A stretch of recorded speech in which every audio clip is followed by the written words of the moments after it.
The toilet seat was up.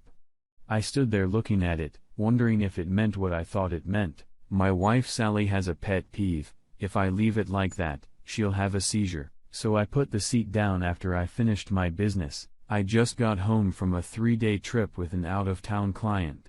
2 hours and a couple beers on an airplane and then another hour in traffic before I made it home at 9 p.m. After a quick hug and kiss with Sally, I headed straight for the bathroom and made my discovery. Sally is my second wife. Some say my trophy wife. She is a beauty, 5 foot 2 inches tall and built like a Playboy model. She is 20 years younger than my 48 and is a very cheerful, friendly person. I divorced my first wife because I discovered that she was cheating on me, and I guess my history even now makes me naturally suspicious. Also, being a lawyer allows me to see some of the nastiest sides of people. I had no other reason to suspect Sally of cheating. Our sex life was good, or at least I thought so, and I never noticed any change in her attitude toward me. But as I said, being a lawyer, my firm is big, and I'm the managing partner, which means I make a lot of money, so Sally doesn't need to work. She just needs to be pretty for me. We do all kinds of legal work with each partner specializing in a certain area, so I went to chat with our guy who handles domestic issues, including divorce. Having been burned once, I once had him draw up a prenuptial agreement with ironclad bonds. Yeah. I was pretty well protected. He agreed that if we could prove infidelity, she was gone. I really love this girl, but I'm not about to become a cuckold in my own home, so we set the mechanism in motion. We hire a private firm to do all sorts of investigations from insurance fraud to adultery. And a few days later, a report comes in that Sally met a young man for lunch and they drove her car to a local motel for a few hours. Detectives were unable to identify the man or observe what went on in the motel room. A few days later, there was a repeat performance at a different restaurant and motel. The following week, I had to stop by for 2 days to see a client from out of town. It was reported that a young man came to my house about an hour after I left and stayed the night. This time, they got his car registration ID. Turns out this guy was her high school sweetheart. I guess she never really grew up. Anyway, now my guys came in, hooked up phones for recording, set up VCRs, and all the rooms where cheaters were likely to play, and even a microphone in the upholstery of the headboard of the marital bed. 2 weeks later, I left town for another 2-day trip.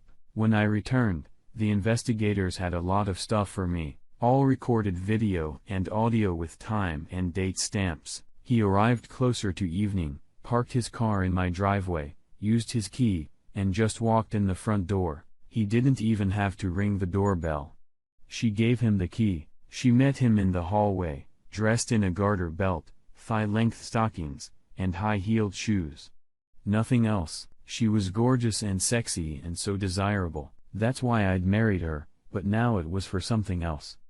She threw herself into his arms, wrapped her arms around his neck and kissed him. Her body pressed against him, his hands around her ass, and they stood like that for a few minutes, just tasting each other. Now I knew why she was so good in bed with me. That was until they decided to take a break. While she poured a martini, he finished undressing and they sat down, naked, drinking, and discussing their plans. They wanted to elope together, but they had no money. I had given her some valuable jewelry worth over $1 million, but it was in our bank safe, and she couldn't access it without me. I, on the other hand, could get to the safe without her. Sally said, "I know how we can get a lot of money from my husband." "How?" "By kidnapping me." "What?" "I mean, pretend." "How?" "We're going to be going to a big wedding in a few weeks. He's gonna want me dressed to the hilt with all my jewelry. He likes to show me off. During the wedding reception, I'll disappear with all my jewelry. I'll get on a plane and be in Rio de Janeiro by morning. In the meantime, you'll leave a ransom note demanding $5 million for my safe return. After you get the money, you can join me in Rio." Dumb shit bought the idea, and they went back to having sex. He took her in all sorts of positions that never occurred to me, let alone perform them. On the stairs and later in the bedroom, the sounds she made were amazing. Yes. Yes. Take me, I love you. More. Make me your baby. This guy was acting like I never knew how to, but that was no excuse for her behavior, and I was determined to make them pay for it.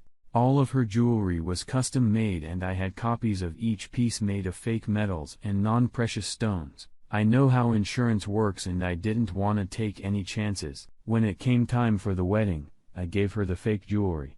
She never noticed the difference. Well, she disappeared as planned and flew to Rio.